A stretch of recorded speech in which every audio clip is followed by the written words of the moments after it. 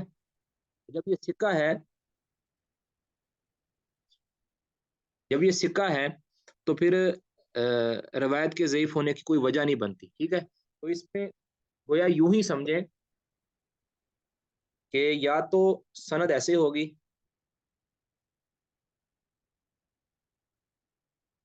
حمید انس ہوگی، یا سند کیا ہوگی، حمید ان ثابت ان انس ہوگی، ٹھیک ہے۔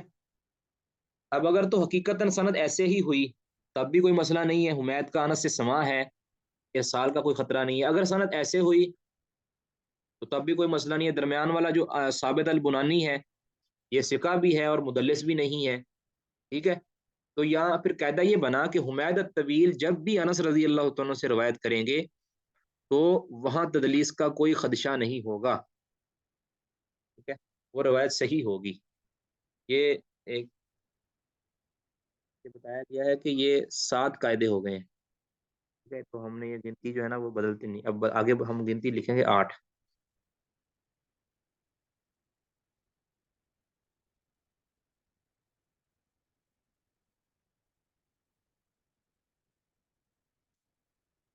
8واں قاعدہ ہے عبداللہ بن ابی نجیح، ٹھیک ہے، عبداللہ بن ابی نجیح۔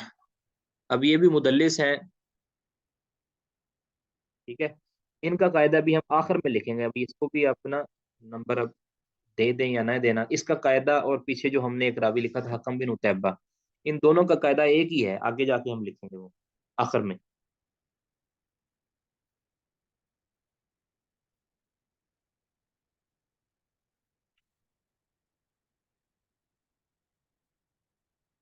جی، آگے ہے نمبر 9۔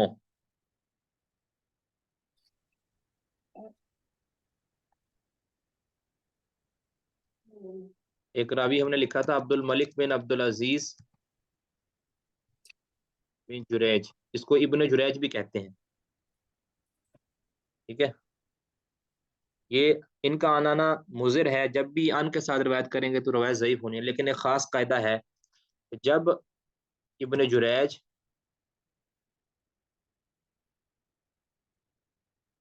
عطاس بن ابی رباح عطا بن ابی رباح سے روایت کرے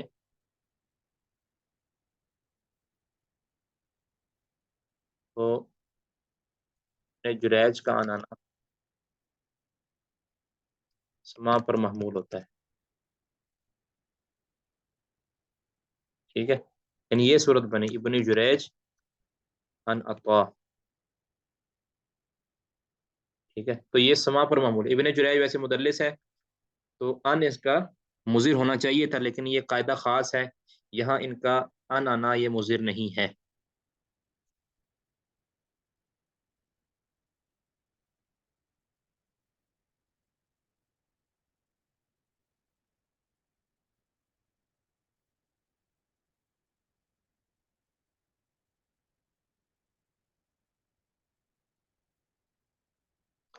آگے انہی کا ہی ابن جریج کا ایک دوسرا قاعدہ بھی ہے، یعنی دوسرا ایک آپ کہہ لیں ابن جریج کا دوسرا ہی ایک قاعدہ ہے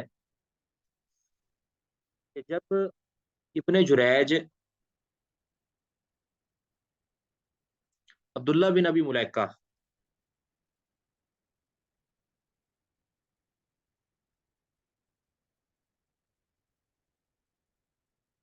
یعنی ابن جریج جب عبداللہ بن ابی ملیکہ سے ان کے ساتھ روایت کرے تب بھی یہ سما پر محمول ہوگا، ٹھیک ہے۔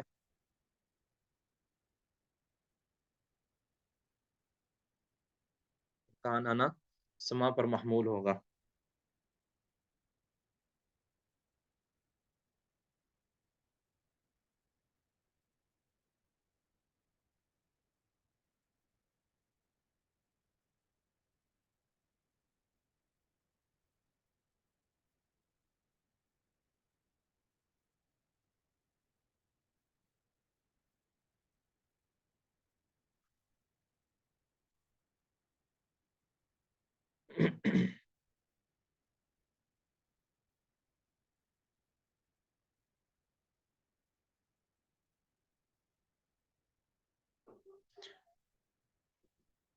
آگے ہے 11 نمبر قاعدہ.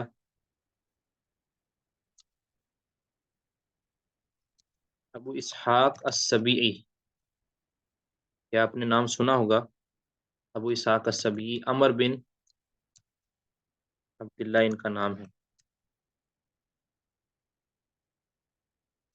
جب امام ابو اسحاق سے امام شعبہ روایت کریں سما پر محمول ہوگا. تو ان کا آنا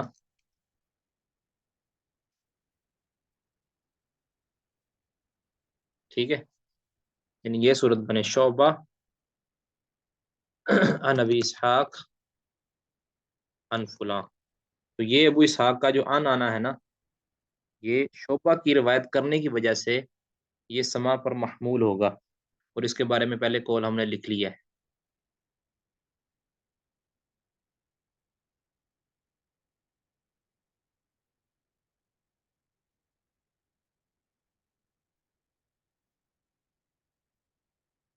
یہ 12 نمبر ہے.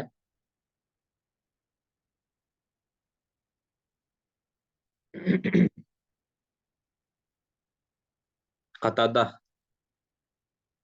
قتادہ بنت عامہ، ٹھیک ہے. یہ مدلس ہے، ان کا آنا نام مضر ہے، لیکن جب ان سے شعبہ بیان کر لیں، پہلے قول لکھ دیا ہے شعبہ ان قتادہ ان فلاں، تو یہ جو ان ہے قتادہ کا شعبہ کے روایت کرنے کی وجہ سے یہ سما پر محمول ہوگا.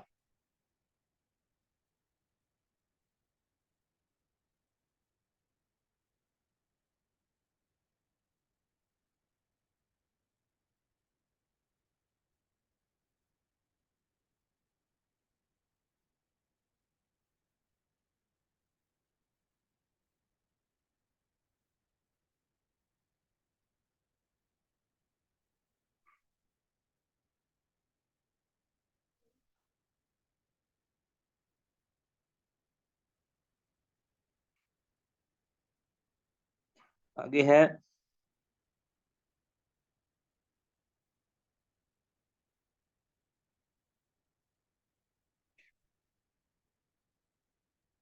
تیرہ نمبر قاعدہ ہے.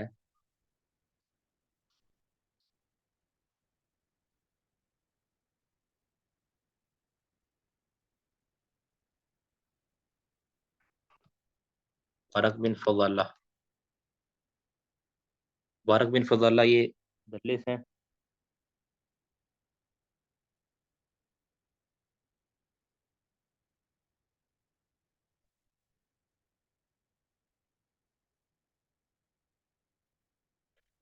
ان سے جب مبارک بن فضالہ سے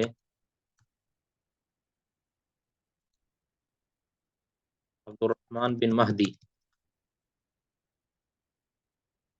قید کریں، مبارک کا آنا اسما پر محمول ہوگا.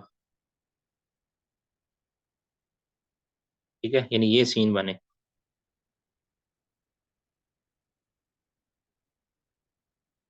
ان مبارک ان فلاں،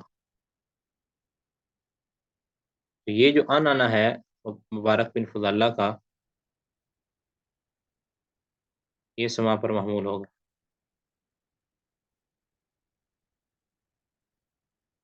جب عبد الرحمن بن مہدی ان سے روایت کر لیں.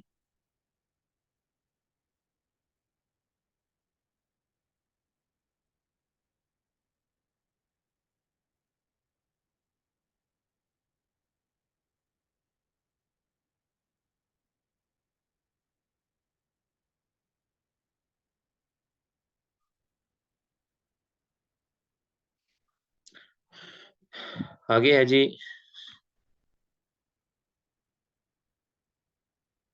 14 نمبر. میں پڑھا تھا ابو زبیر المکی کا محمد بن مسلم بن تدرس نام ہے، ٹھیک ہے۔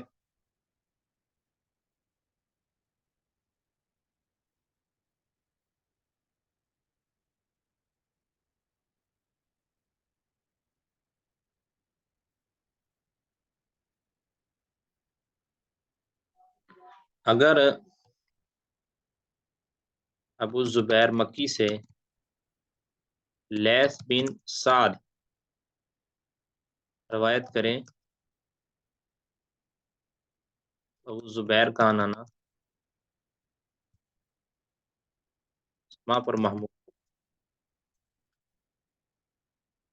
ٹھیک ہے، یعنی اس طرح کی روایت،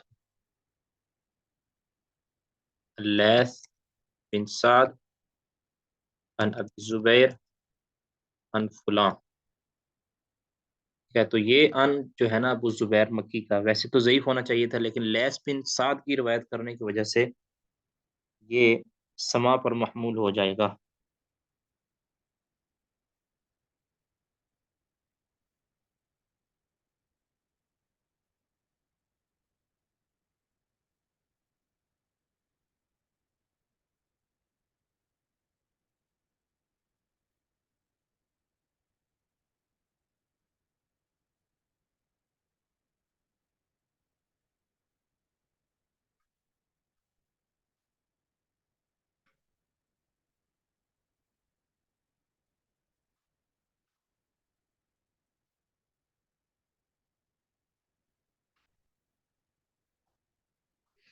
آگے ہے جی 15 نمبر،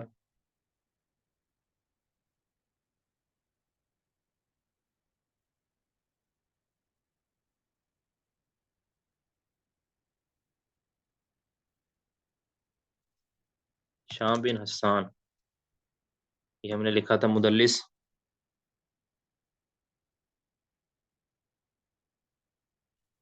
جب ہشام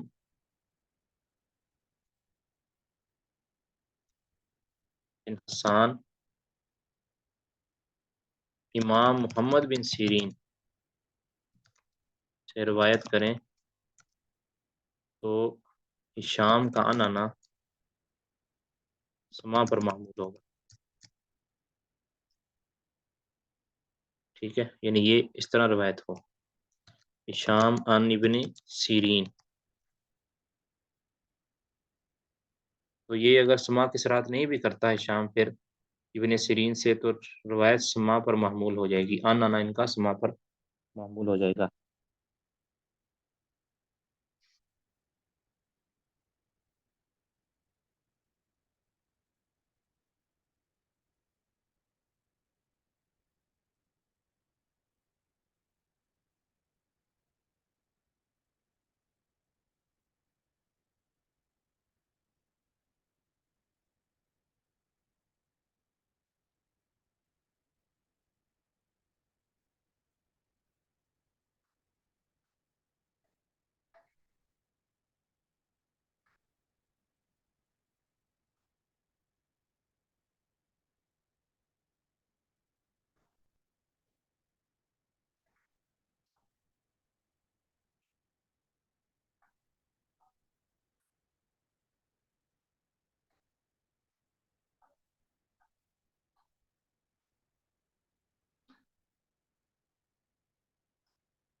جی اب یہ 15 ہو گئے ہیں، تو